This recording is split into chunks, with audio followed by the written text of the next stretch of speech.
للہ رب العالمین والعاقبۃ للمتقین والصلاة والسلام علی سید الانبیاء والمرسلین وعلی آلہ الطیبین واصحابہ الطاہرین اما بعد اعوذ باللہ من الشیطان الرجیم بسم اللہ الرحمن الرحیم فلما دخلوا على يوسف آوى إليه أبويه وقال ادخلوا مصر إن شاء الله آمنين ورفع أبويه على العرش وخروا له سجدا وقال يا أبت هذا تأويل رؤياي من قبل قد جعلها ربي حقا وقد احسن بی اذ اخرجنی من السجن وجاء بكم من البدو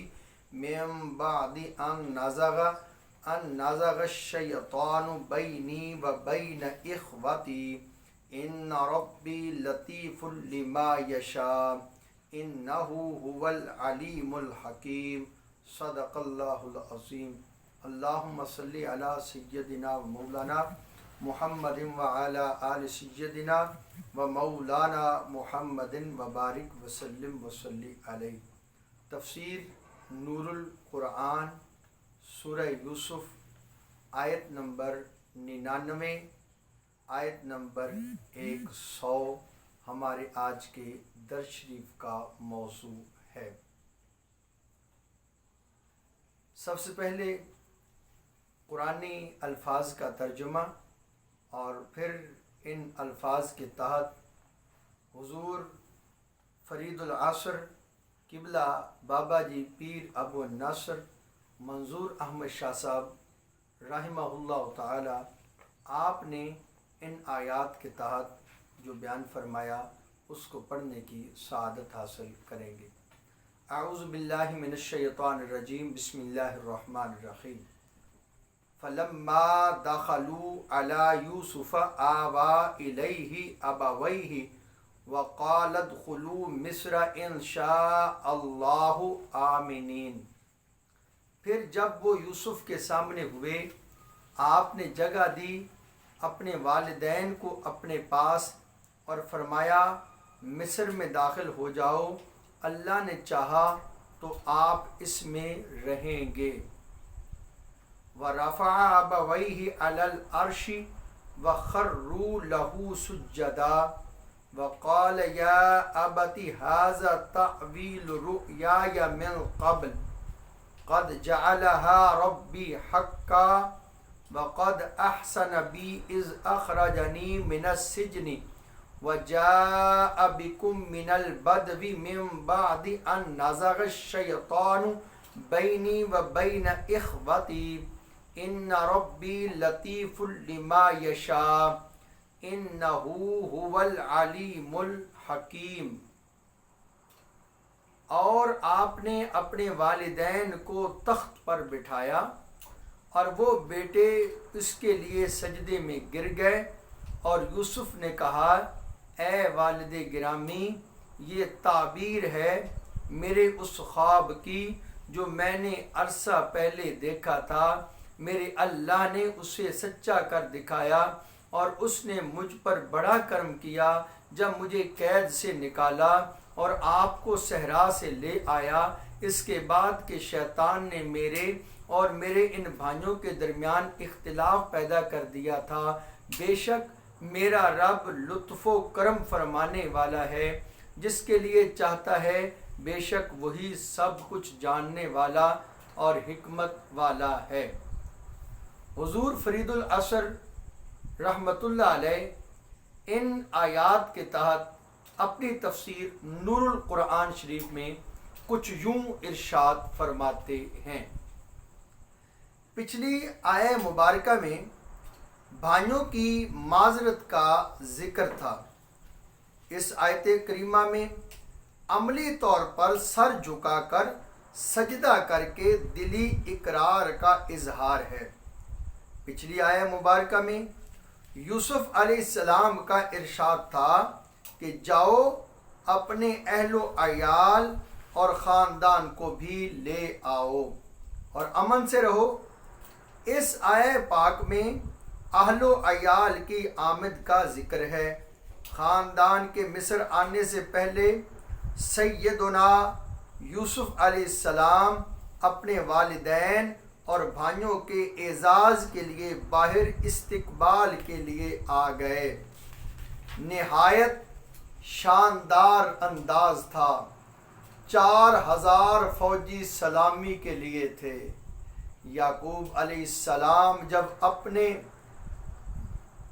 72 افراد کے ساتھ مصر کی حد میں داخل ہوئے تو آپ نے عظیم جلوس دیکھا اور بیٹے یہودا سے پوچھا، بیٹے یہ کیا معاملہ ہے؟ یہ صحرا کیوں بھرا ہوا ہے؟ عرض کی، ابا جان یہ آپ کے استقبال کے لیے یوسف آئے ہیں۔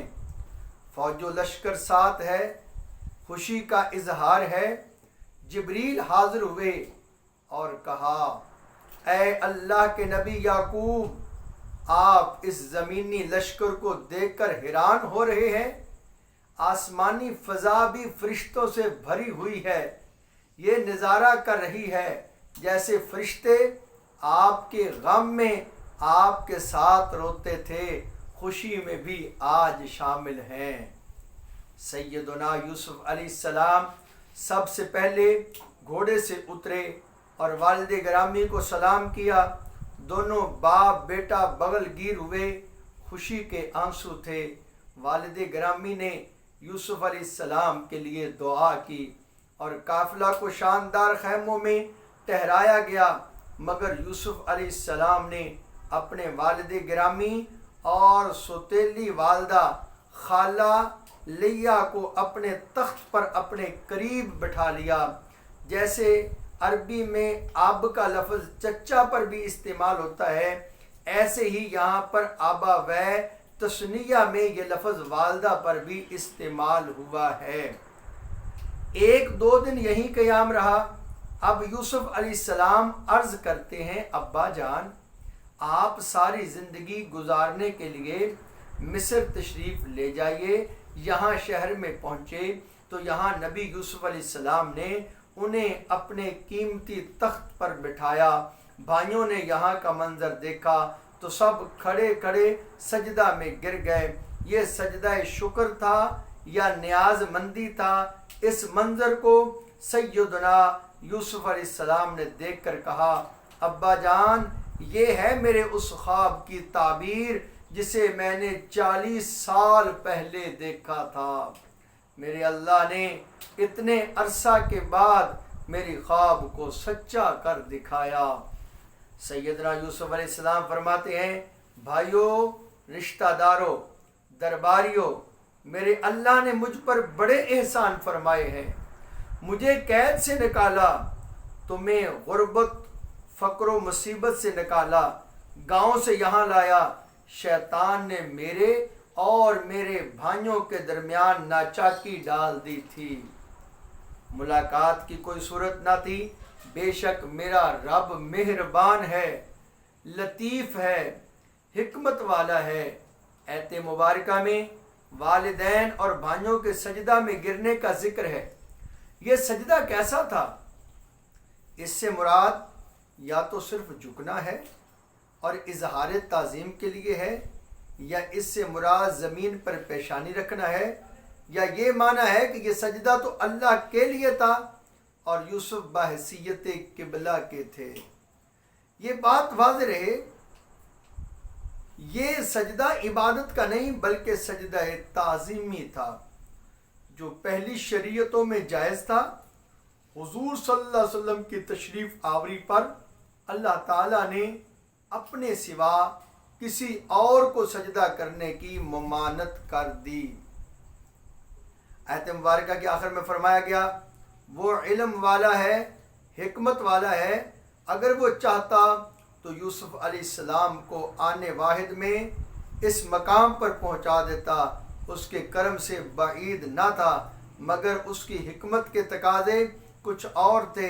سارے واقعہ میں واضح طور پر اشارہ مل رہا ہے حسین وادیوں کو پانے اور بلند مقام پر پہنچنے کے لیے مشکلات و مصائب کی کٹھن منزلیں بھی طے کرنی پڑتی ہیں۔